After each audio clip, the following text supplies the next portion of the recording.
Ramadan tiba, Ramadan tiba, Ramadan tiba. Bismillahirrahmanirrahim. Assalamualaikum warahmatullahi wabarakatuh. Alhamdulillahirabbil alamin. Innal hamdalillahi nahmaduhu wa nasta'inuhu wa nastaghfiruh wa na'udzu billahi min shururi anfusina wa min sayyiati a'malina. May yahdihillahu fala mudilla lahu wa may yudlil fala hadiya lahu. Amma ba'du. Sahabat-sahabat Darul Iman yang berbahagia, alhamdulillah kita bersyukur kepada Allah Subhanahu wa taala. Allah pertemukan kita dengan Ramadan tahun ini. Mudah-mudahan berakhir Ramadan kita termasuk di antara hamba-hamba yang beriman, yang tentunya mendapatkan predikat takwa di sisi Allah Subhanahu wa taala. Dalam pertemuan kali ini kita ingin mencoba mengulas dari hal yang bisa menentukan kualitas dari ibadah seseorang. Kalau dalam dunia pekerjaan, kita dituntut bekerja efisien dan efektif, bekerja dengan waktu yang minim, hasilnya banyak, dan juga kosnya tidak banyak.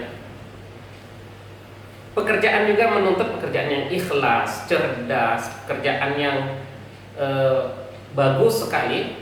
Tetapi dalam ibadah juga ditemukan konsep bahwa kualitas ibadah itu ditentukan oleh 3 hal. Itulah yang disampaikan oleh Imam Ibnu Rajab Al-Hambali dalam kitabnya Lataiful Ma'arif. Ada 3 hal, yaitu syaraful amil, kemuliaan siapa yang melakukan amal tersebut; syaraful makan, yaitu tempat di mana ibadah itu dilaksanakan; yang ketiga adalah syarafuz zaman, yaitu waktu ibadah itu dilaksanakan. Yuk kita bahas. Yang pertama, syaraful amil.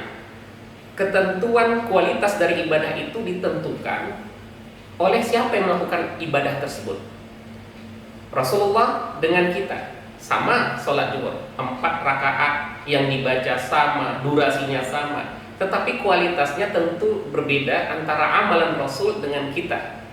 Kenapa? Karena berbeda siapa yang melakukannya. Ulama juga dengan kita berbeda derajatnya di sisi Allah Subhanahu wa taala. Sama-sama berpuasa, sama-sama menahan dahaga dan juga lapar, tetapi kualitas ibadah puasanya tersebut berbeda di sisi Allah Subhanahu wa taala. Kenapa itu bisa terjadi? Karena perbedaan siapa yang melakukan ibadah itu. Maka oleh sebab itu, sahabat-sahabat Darul Iman yang dimuliakan Allah Subhanahu wa taala, ketika Allah di dalam surah Al-Baqarah menyeru, "Ya ayyuhalladzina amanu kutiba alaikumusiyam," wahai orang-orang yang beriman, diwajibkan atas kamu berpuasa. Maknanya adalah siapa yang beriman, dialah yang mampu untuk melewati Ramadan ini dengan baik. Siapa yang punya iman, maka dialah yang bisa berhasil untuk menjadi pribadi bertakwa tersebut. Saudara-saudara yang dimuliakan Allah Subhanahu wa taala, Rasulullah menurut Imam Nawawi berjumpa dengan Ramadan itu hanya 9 kali. Karena syarat Ramadan itu pada tahun kedua Hijriah. Sahabat-sahabat lain juga tidak memiliki kesempatan yang banyak.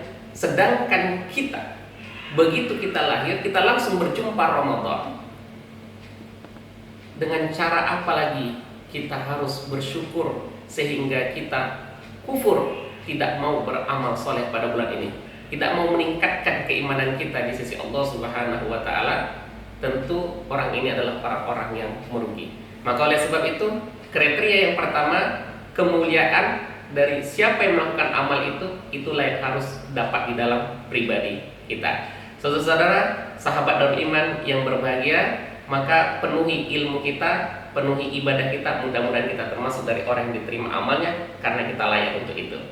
Bagaimana selanjutnya? Nanti akan kita bahas pada pertemuan yang berikutnya. Assalamualaikum warahmatullahi wabarakatuh.